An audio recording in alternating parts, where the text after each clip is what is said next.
नमस्कार। आज सुनते हैं हिंदी साहित्य की प्रतिष्ठित लेखिका डॉक्टर प्रतिभा सक्सेना द्वारा लिखी कहानी पतिभ्रम। तो आइए कहानी शुरू करते हैं।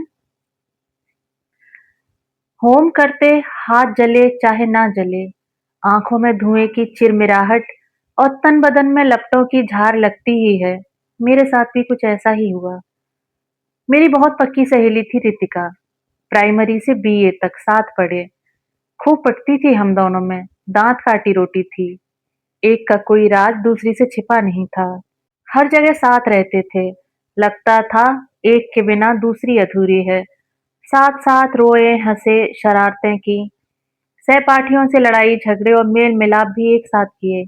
स्कूल में हम दोनों दो शरीर एक जान समझी जाती थीं। कितनी इच्छा थी एक दूसरी को दुल्हन के रूप में निहारने की, सजाने की, नए नए जीजा से चुहल करने की। पर मनचीती कहाँ हो पाती है। बीए के बाद दोनों की शादियां भी 2 दिनों के अंतर से हुई। इतना कम अंतर रहा कि एक दूसरे के विवाह में शामिल भी न हो सके। उसका विवाह उसके ननिहाल से संपन्न हुआ था, जो पास के शहर में ही था। शादी के बाद भी पतियों की चिट्ठियां तक शेयर की थीं। एक दूसरी से ससुराली नुस्खे सीखे थे। आगे के प्रोग्राम बनाए थे। मैंने तो हर तरह से उसे आदर मान किया, हर तरह से ध्यान रखा, पूरी खातिरदारी करने की कोशिश की। पर बदले में क्या मिला?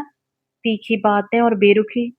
और नौबत यहाँ तक आ गई कि आपस में बोलचाल बंद, चिट्ठी पत्री बंद, घर वालों से एक दूसरे के हालचाल पूछना भी बंद। मुझे अक्सर उसकी याद आती है। उसे भी जरूर आती होगी। पर बीच में जो खाई पड़ी है उसे पार करना न मेरे बस में रह गया है न उसके। होनी कुछ ऐसी हुई कि हम दोनों के विवाह भी छुट्टियों में तय हुए। वह अपने ननिहाल गई हुई थी और वहीं पसंद कर ली गई। और इधर मेरी शादी का दिन मुकर्रर हुआ। उसके ससुराल वाले चटमंगनी पट ब्याह चाहते थे। नतीजतन दोनों के फेरे 2 दिनों के अंतर से पड़ने थे। हाँ, बस 2 दिनों के अंतर ने हम लोगों को दूर कर दिया। एक दूसरे के विवाह में शामिल होने की तमन्ना मन की मन में रह गई। नए क्रम में थोड़ा एडजस्ट होते ही दोनों को एक दूसरे की याद सताने लगी। नए नए अनुभव आपस में एक्सचेंज करने की आकांक्षा जोर मारने लगी। इधर मेरे पिताजी का ट्रांसफर हो गया और मायके जाने पर भेंट होने की संभावना भी समाप्त हो गई। दोनों के पति हमारी घनिष्ठता से परिचित हो गए थे। उनकी भी एक दूसरे से मिलने की इच्छा थी। और हम दोनों तो उतावले बैठे थे कि कब मुलाकात हो। एक दूसरे के पति को देखा तक नहीं था। शादी के फोटोज का आदान प्रदान हुआ था, पर हमारे यहाँ तो दूल्हा दुल्हन का ऐसा स्वांग रचाया जाता है कि असलियत जानना नामुमकिन। एक दूसरे से मिलने का मौका ही नहीं मिल रहा था। कभी मेरे घर की बाधाएं, कभी उसकी मजबूरियां। 1.5 साल निकल गया, तब कहीं जाकर एक साथ होने का प्रोग्राम बना। बना क्या? तलवार फिर भी सिर पर लटक रही थी कि कब किसके पति के सामने कुछ और इमरजेंसी आ जाए और मामला फिर टाएं टाएं फिस। इसीलिए कहीं दूर का नहीं, पास ही आगरे जाने का 2 दिन का कार्यक्रम बनाया। तय किया कि दोनों ट्रेन से टुंडला पहुंचेंगे और वहां से टैक्सी लेकर सीधे आगरे। 2 कमरे अच्छे से होटल में बुक करा लिए। एक तेरे लिए, एक अपने। मैंने उसे बताया। लेकिन मेरे वाले तो इसी हफ्ते सिंगापुर जा रहे हैं। पता नहीं शुक्रवार तक लौट पाए या नहीं। अरे मेरे तो मद्रास चले गए हैं। पर मैंने कह दिया है बृहस्पतिवार तक तुम्हें लौट आना है। तू भी कह दे। ये प्रोग्राम बिगड़ा तो शायद कभी न बन पाए। हाँ, मैं भी कहूंगी। पक्के तौर पर कहूंगी। हम लोगों के साथ जो होता है एक साथ होता है। शुरू से यही होता आया है। इस बार हम दोनों तो मिल ही सकती हैं। दोनों के पतियों के लिए कोशिश करें। एक के भी आ जाएं तो आसानी रहेगी। पूरा ना सही, आधा ही सही, कुछ तो हाथ आएगा। मैं अपनी तरफ से पूरी कोशिश करूंगी। तू निशा खातिर रह। मैं भी इतनी ही उतावली हूँ। इनका मद्रास वाला काम 2 दिन को और बढ़ गया। मेरा कहना सुनना सब बेकार गया। 3 दिन से फोन की लाइन नहीं मिल रही। रितिका से बात नहीं हो पा रही। पर मुझे विश्वास है वह आएगी जरूर। मैं तैयारी में लगी हूँ। मेरी ट्रेन आधे घंटे पहले पहुंचती थी। सो स्टेशन पर उसकी प्रतीक्षा कर रही थी। ट्रेन आई। मैंने उसे कंपार्टमेंट से झांकते देखा।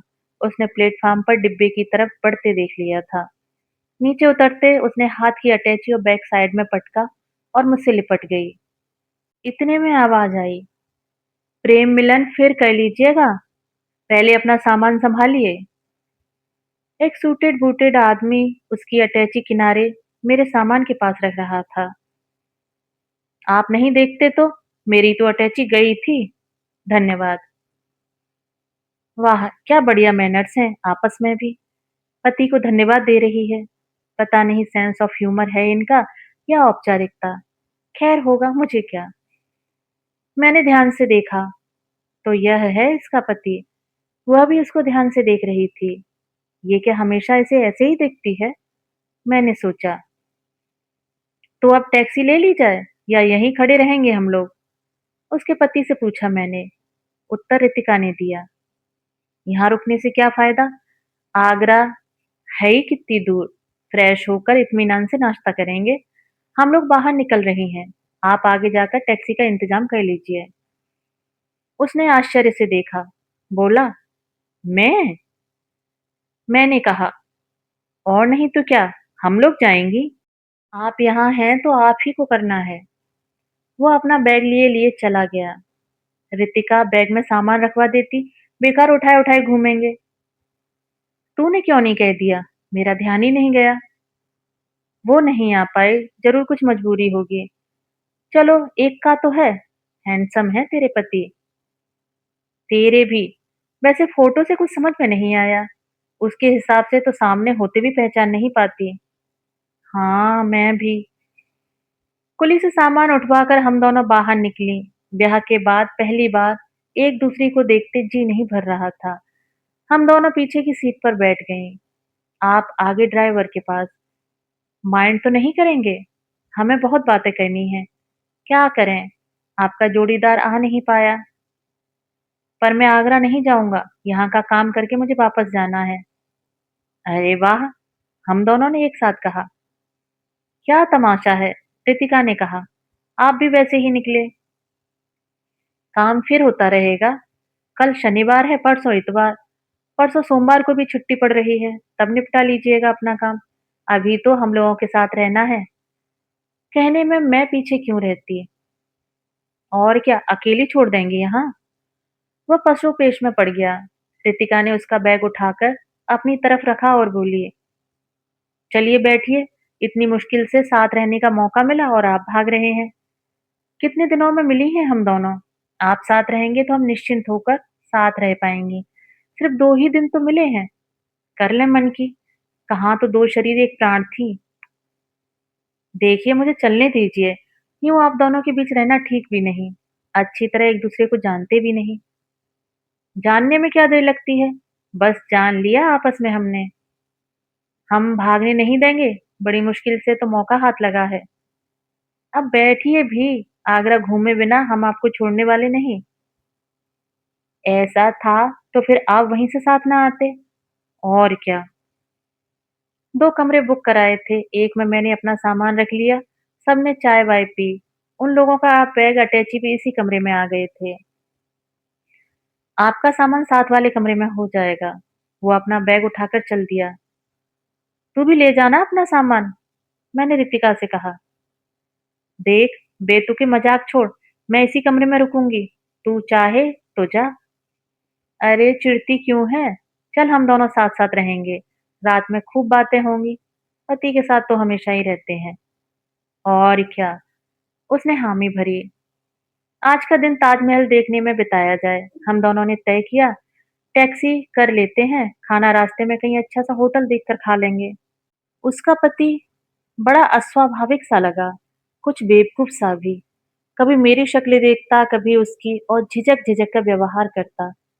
वह तो उससे भी फ्रीली बात नहीं कर रहा था। कैसे मियाँ बीवी हैं। कभी मुझे उस पर तरस आता था, कभी गुस्सा। मुझे लगा उसे भी हंसी आ रही है। कैसा अजीब व्यवहार लग रहा था उन दोनों का। मैं तो आग्रहपूर्वक खिला रही थी उसके पति को, पर वह उससे मुझसे भी बढ़कर आग्रह किए जा रही थी। जबरदस्ती करके परसे जा रही थी। वह जितना मना करता, हम दोनों आग्रहपूर्वक और खिलाने पर तुल जाते। उसके पति का व्यवहार मुझे बड़ा अटपटा लग रहा था। बड़ी असुविधा सी हो रही थी। पर अपनी प्रिय मित्र के पति की मान मनुहार तो करनी ही थी। ताज्जुब ये हो रहा था कि वह खुद अपने पति को बढ़ बढ़ कर पूछ रही थी। हद हो गई। अरे जब मैं पूरी खातिर कर रही हूँ, तो उसे अपनी सीमा में रहना चाहिए। मुझे कभी हँसी आती थी, कभी विस्मय होता था। अच्छी खासी थी, शादी के बाद कैसी हो गई? उल्टा उसने मुझसे कहा, शादी के बाद ऐसी हो जाएगी तू, मैं तो सोच भी नहीं सकती थी। अरे जब मैं उन्हें इतने आग्रह से खिला रही हूँ, तो तू काहे को पीछे पड़ी जा रही है? तेरा ही अधिकार है, मैं पूछ भी नहीं सकती। और हम दोनों ने जिद ही जिद में ढेर सा खाना उसको परस दिया। वह नाना करता रहा, पर रितिका के मुंह से एक बार भी नहीं फूटा कि अब उसे मत परस। थोड़ा सा बचा था, उसे हम दोनों ने खा लिया। एक बार होता तो भी ठीक है चलो, पर हर बार वही सब। चाहे उसकी प्लेट में जूठा बचकर फिक जाए और हम दोनों भूखे रह जाएं, पर वो उसे भर भर कर परोसती जाएगी। इतनी भी क्या फॉर्मेलिटी। मैंने कभी रितिका को उसका सामान निकाल कर देते नहीं देखा। उसकी अटैची में क्या क्या है रितिका को शायद पता भी नहीं होगा। अपने आप अपनी सारी चीजें धरता उठाता है। और अजीब बात, रितिका कभी उससे कुछ लाने को नहीं कहती, खुद ले आती है। एक आध बार उसने पेमेंट करने का उपक्रम किया तो मैं आपत्ति करूं, उसके पहले ही रितिका ने उसे मना करते हुए खुद पेमेंट कर दिया। कैसी हो गई है, सारे पैसे अपने चार्ज में रखती है, उसे गिन गिन कर देती होगी। बहुत परेशान हो गई तो दूसरी शाम मेरे मुंह से निकल गया, तुम दोनों में तालमेल तो अच्छा है ना। मैं तुझे कैसे समझाऊं, मुझे तो तुम दोनों के बारे में लगता है, इनके साथ तो इंटीमेट नहीं हो पाई। तेरा ख्याल है शादी के बाद मैं बिल्कुल बेशर्मी लात लूं? इतने में वह आ गया, हम लोग दूसरी बात करने लगे। मुझे क्या करना, मैंने सोचा, पर वह तो मेरी पक्की दोस्त है, खुलकर बात तो कर ही सकती हूँ। उसके साथ तुझे देखकर लगता है जैसे किराए का पति ले आई हो। मैं क्यों किराए का लाऊंगी, मेरा अपना पति है। तू क्या मंगनी का ले आई है? मुझे ऐसा मजाक बिल्कुल पसंद नहीं। मैं तो तेरी वजह से झेले जा रही हूँ। झेल तू रही है कि मैं? ऐसा पेटू बना रखा है उसे, फिर भी खिलाने पर तुली रहती है। मैं कि तू? मैं सोचती हूँ ये खिला रही है, तो मैं क्यों पीछे रहूं? मेरी तरफ से और खा लें, सारा खा डालें। मुझे क्या करना, तू खुद ध्यान रख अपने पति का। अपने का ध्यान मैं रख लूंगी, यहाँ तो तेरा है, तू संभाल। मैं तो हैरान हो रही हूँ देख देख कर। मेरा काहे को होता, तू लाई है अपने साथ, तोहमत मत लगा। झूठी कहीं की, उसका बैग रखकर तूने खींचकर बिठा लिया। मैं तो तेरा समझकर खातिर कर रही थी। चाहे जैसा हो, है तो तेरा पति। ट्रेन से देखा था मैंने, बराबर से साथ खड़ा किए थी, जैसे अपना खसम हो। मेरा ध्यान तो तुझ पर लगा था।